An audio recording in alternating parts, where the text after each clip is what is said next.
Welcome to On the Move, a show where we share transportation, sales, and marketing success stories. I am Jennifer Carpus Romaine, Executive Director at the Transportation Marketing and Sales Association, which is a trade nonprofit educating and connecting marketing and sales professionals in transportation and logistics.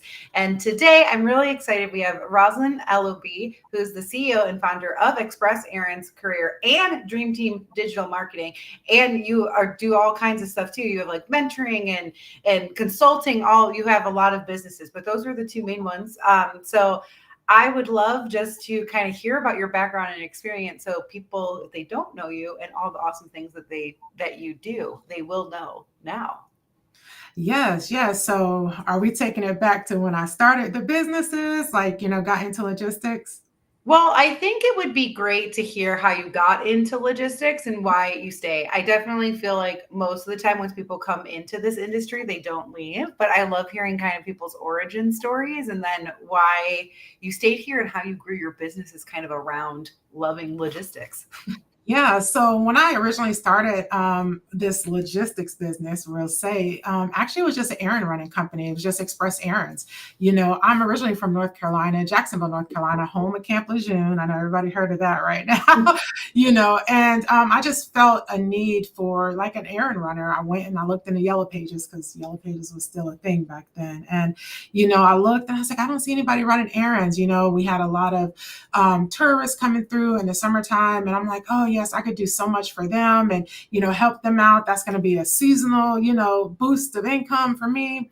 And just over time, and being online, people reached out to me, various businesses, and they needed document deliveries. They needed medication deliveries to long-term care facilities, and I was just still doing it. And in my mind, I'm still an errand runner, up until I went to a networking event and I met a realtor, and this is me networking my first time. And matter of fact, I joined the Chamber of Commerce, and one of the chamber, I guess she was like an ambassador. She kind of gave me the ropes about networking because I didn't know, at the time, she was like, yeah, you just go around the room and you just meet everybody. And she took me around the room, introduced me to everybody. So I said, all right. Once she left, I'm like, oh gosh, what am I going to do? You know how it is? It's kind of awkward when you're learning how to network. So I went up to the last person I talked to, which was a realtor. And, she was asking me, what do I do? And, I'm going through everything I do. And she was like, but what do you do? And she was like, are you a courier? And I'm like, oh, I think I am. So I went on my phone and I Googled it and I read the description and I'm like, yeah, I guess I am a courier. I thought I was just an errand runner, but it evolved to actually I'm a courier now. So eventually over time, I rebranded the business. To become Express Errands and Courier. And it just grew from there. I left North Carolina almost about 5.5 years ago and pursued my dreams in Atlanta. I was looking to go to a bigger city to grow. And, I would say that that's when the most impact of the growth of my business happened is when I transferred from North Carolina to Georgia. That just kind of grew my business. But during the time that I was growing Express Errands, just Express Errands before the Courier came about, I also did my marketing and my consulting. I've done that like probably over 20 years. And I just love it. I love marketing. I love business development. I love watching businesses grow. Maybe that's why I have so many. I don't know. But that's pretty much the start of where I started at in logistics and, up until, kind of the right now, everything's been fast forward since then in both of my companies with Dream Team Digital Marketing and Express Errands and Courier. And you guys have something really, really exciting going on at Express Errands and Courier. You've actually started a new 6-week live program called Courier Business Pro. Can you tell me more about that program? Yeah, actually, it's called the Courier Pro.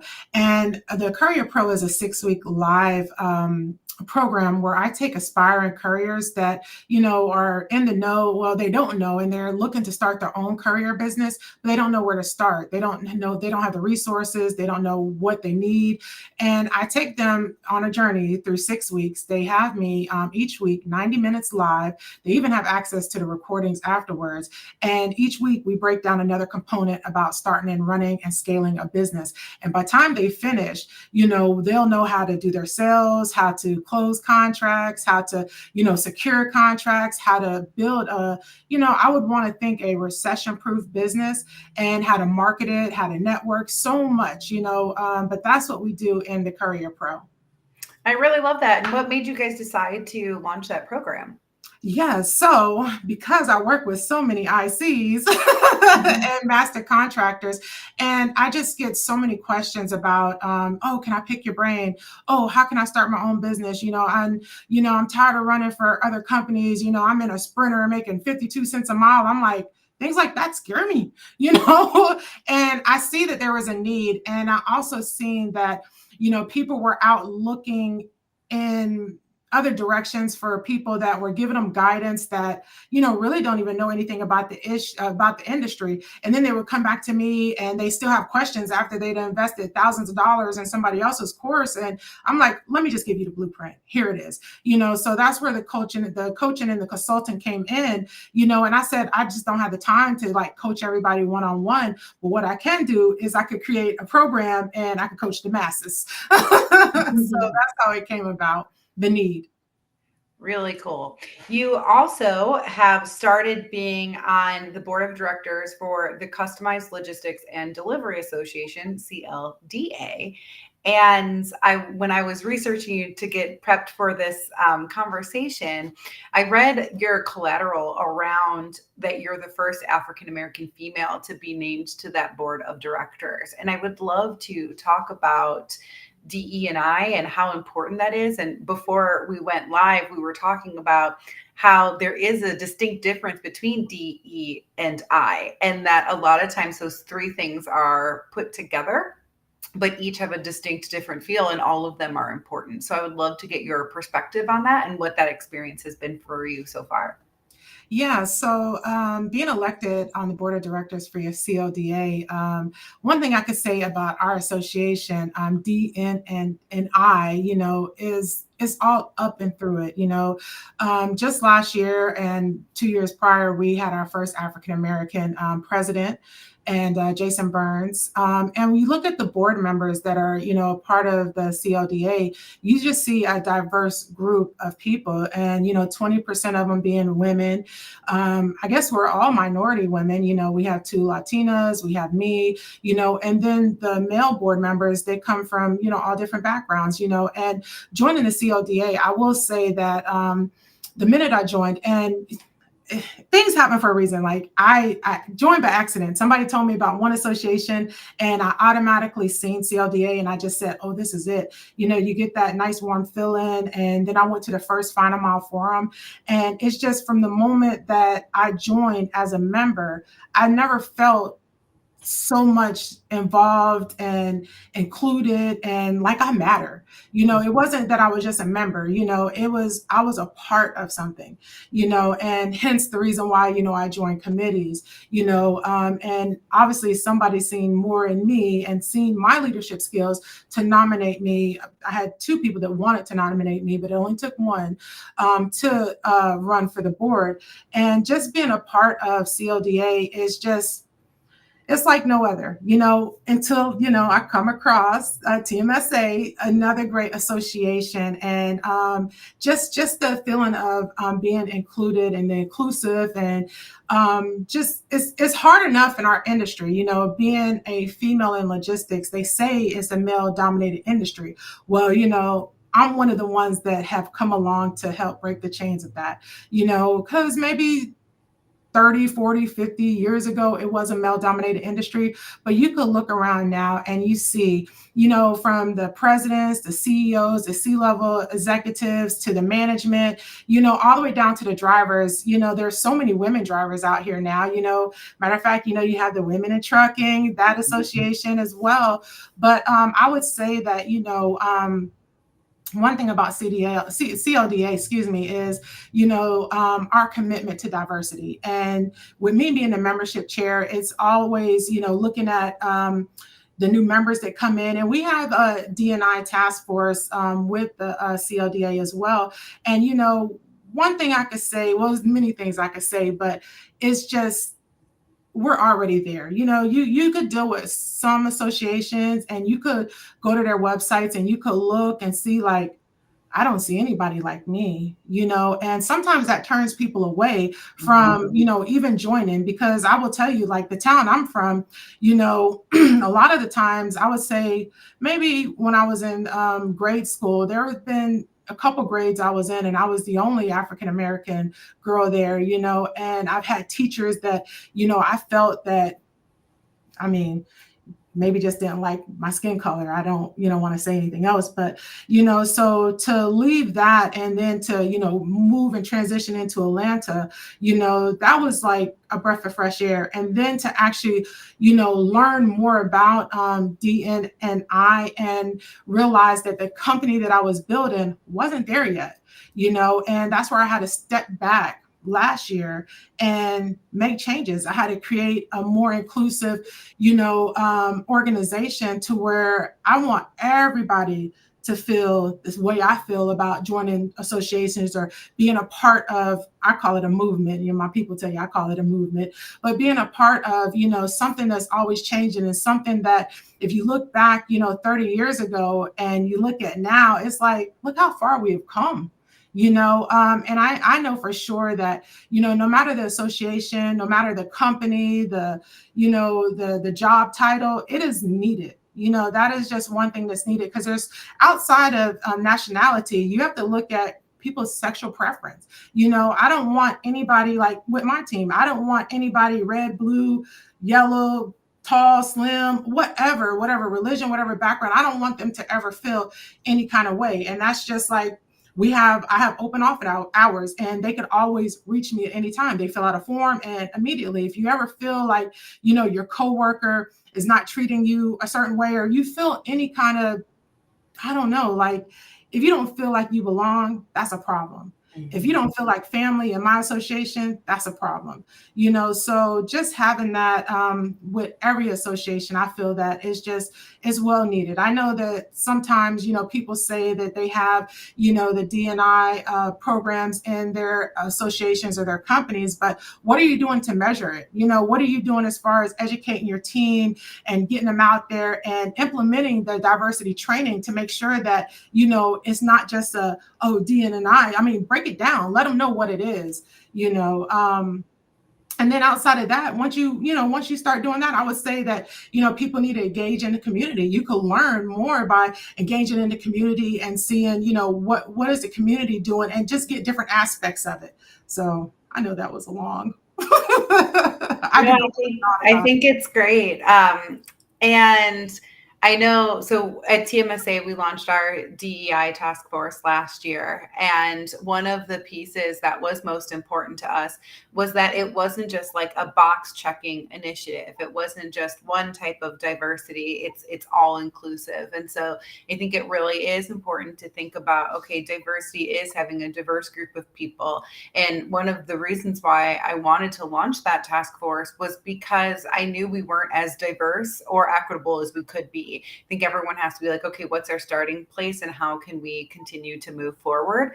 But I like that it's not in that task force. We have all different types of people represented, like you said, different sexual orientations, different ethnicities. We have neurodivergent folks in there. We have all different types of voices, which I think is incredibly impactful and important, that it's not just one thing. And I remember when you came in and you're like, I want to serve on a committee. I'm interested in a couple things. And I was like, well, I think it's also really important to like tell you about all of our committees. And as like a white woman, not to be like, oh, you're a Black woman, so you should serve on DEI, because I've seen things like that happen too. And that's not being equitable and inclusive. Like, you should be able to join whatever committee that you want. And I feel like if we pigeonhole people that are supposed to kind of represent that movement, like then we're going against everything that we believe in. So I love being able to have those authentic conversations and be able to engage in that way to make sure that we're not doing that. And so you did join the marketing committee, and that, I mean, you just started there a couple months ago, but I think it's really fun. And I love that you have gotten engaged. You did mention that you're really involved with CLDA, but then you came into TMSA in part because you felt that camaraderie. What has your experience been here for the past couple months that you've been a member?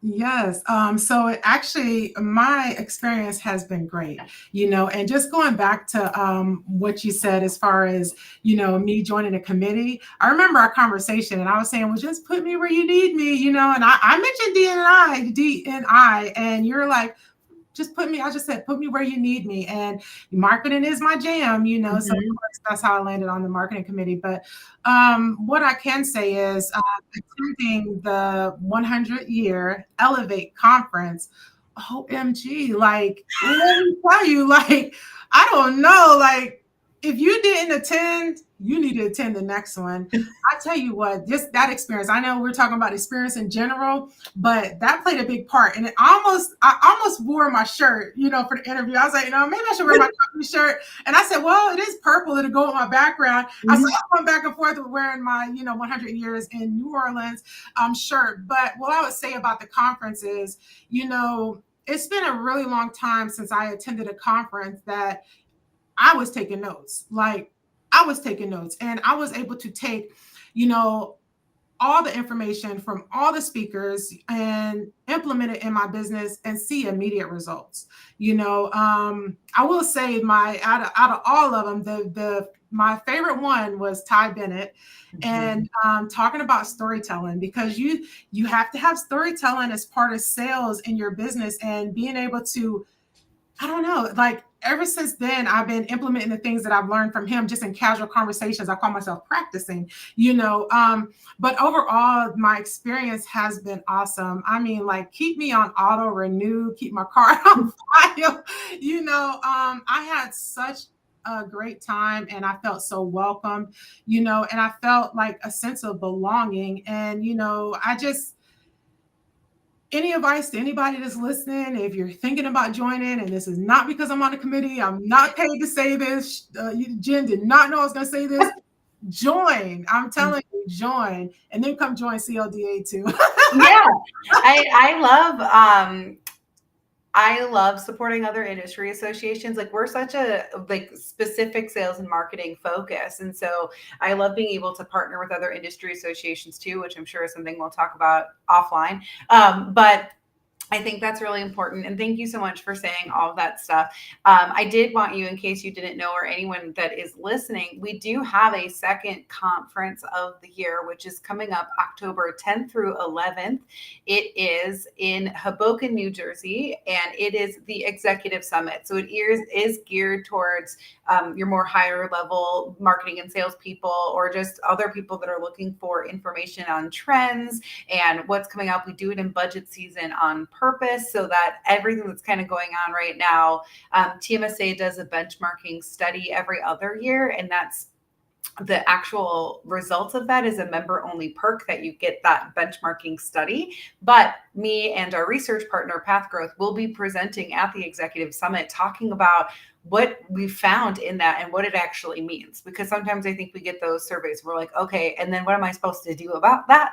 So that's kind of what we'll be doing about that. We'll have a speaker talking about sustainability, which I know is a huge topic, and we're firming up the last pieces. But one of my favorite things about that is we heard from the executives that you guys want more of a space to talk to each other and be able to network. And so we leave opportunities for that and have facilitated sessions through that. So something to consider for you and anyone else that is listening. So thank you for all those kind words about Elevate. We do work really hard to create a great experience on top of all of the education as well. Um, Speaking of great things, we talked about your Elevate experience, which I appreciate all those really kind words. We talked about what's upcoming at Executive Summit, but something really exciting happened to you this year. You were actually named the 2024 Enterprising Woman of the Year at the Women Enterprises Gala. And I'd love to talk about that. What an accomplishment. Oh, thank you so much. Honestly, it's a story, and I think it's going to tie back to a little marketing too. Well, great. So I was just going online. I said, you know what? Let me get all my features and get them all in one place. So I was going online. I Googled my name, and, I'm getting the links, different magazine features. And, I said, Enterprise and Woman of the Year. And I clicked on it. I scrolled down. I said, Roslyn Ellerbee. And I said, what is this? So So I immediately went to their, I'm on their website. I went to the contact form, like, look, it says that I'm 2024 Enterprise Woman of the Year. Like, any truth to this? And, so now I done took and Googled the company, like, is this legit? Or, just scams out here, So I'm like, let me see, is this legit? Oh my gosh, it took them like 4 days to reply to me. That was the longest 4 days. I think I found it was like on a Friday and then, like Monday or Tuesday, and I'm just there. I'm just like, oh my gosh, it was a killer weekend. So come to find out, somebody, they replied back. I didn't get the reply. Come to find out that my email system did not let the emails come through. They were emailing me, telling me that I was Enterprise Woman of the Year. I've already missed 2 of the intro calls and the introduction call and the, what to know for, if you're coming to Orlando. And I'm like, I couldn't figure it out. But I went on LinkedIn and, I found Monica and I'm just like, hey, this is what it says. And she, she immediately got on a call. We got on a phone call and we talked about it. And then come to find out that my email was just put them in quarantine. So then I got on the phone with my email provider, like, hey, like I'm not getting the emails. And they walked me through how to go to the quarantine emails. I get to the quarantine emails and I have business opportunities, government contracting opportunities, Enterprise and Woman of the Year opportunity there. Really, really exciting stuff in there. Yeah. So I didn't have that much time to get ready. Like, I had to get a cocktail dress. You know how it is. You got to get a cocktail dress you never wore before, Yes, like, you do. And you only get this award one time, like one time in your lifetime. So it's like, go out with a bang. So like, I'm trying to find just the perfect outfit, and to get there. And I think I might have had about a month, but everybody else knew about it from January. I guess whenever they published it, I found out about it in February, March, I think. And I found out in February, late February, and the actual conference was March, so I didn't have that much time. So I didn't even get to absorb what it was, and what I will say, when life is lifing, let me tell you. So I'm on my way to the Enterprise and Woman of the Year Awards in Orlando.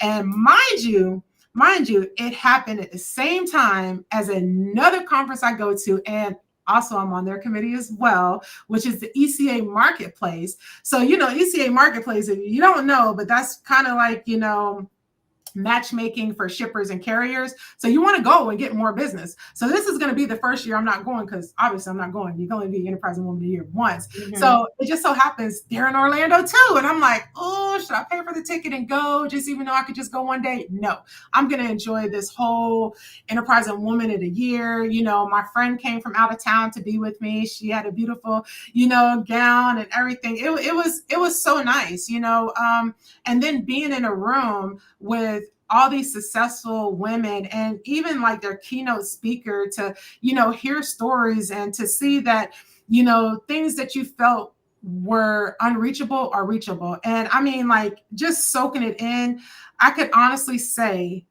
and this year is not even up, but 2024 has been my best year in business ever, and going from making history with being elected to the CLDA, to the Enterprise and Woman of the Year, to, it's just so much. I even won a $10,000 scholarship, to go back to school from Bank of America, and it's just like the list goes on and on and on. But, I was just so elated, and I still am, just thinking about it. And, I have my award, and it's just on the wall. I have like my pictures that I've taken and, gave them out. My dad is just, he's just so proud. He just goes and he tells everybody all the time, like, oh, this is what happened to my daughter. This is what happened to my daughter. And, just not just me being proud, but knowing that, I'm opening the doors and I'm inspiring people that are looking at me and following me. And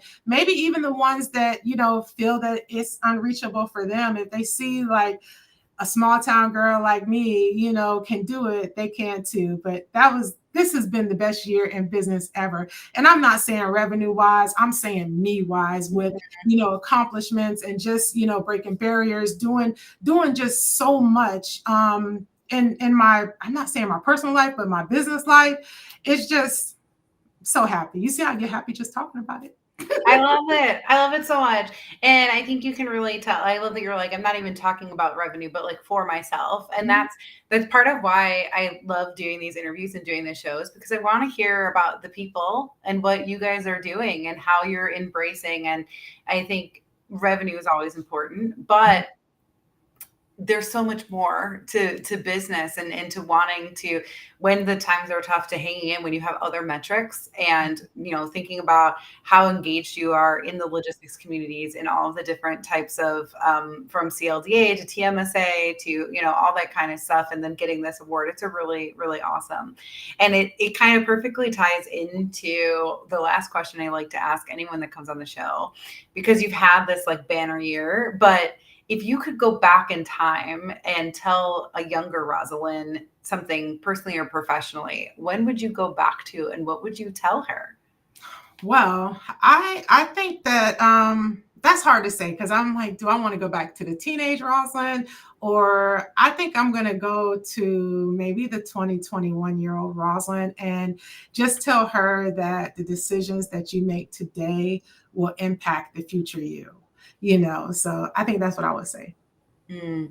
Yeah, I think an ongoing trend with that question is like 20 to 25 is solidly the age bracket that most people pick, which is really interesting. And I do think it's those years really are years that form who you are and where you'll go. And so I think that's really impactful. So I just love to ask it because everyone is a little bit different. But there's some trends that align. Most of it is like, calm down, everything's going to be okay. Because people take a really long time to understand that. But thank you so much for appearing on our show today and for being part of the TMSA community. If you are watching the show and you're interested in being a guest on the move, you can scan this code. Oh, it's above your head today. But there's a code. Yep, there you go. There's a code up there you can scan. We'd really like to highlight what's going on with our TMSA members and all the great work that they're doing in the space and sometimes out of the space, because I love hearing about all things. But we really appreciate you being a member and being here today. Thank you so much. And Yes.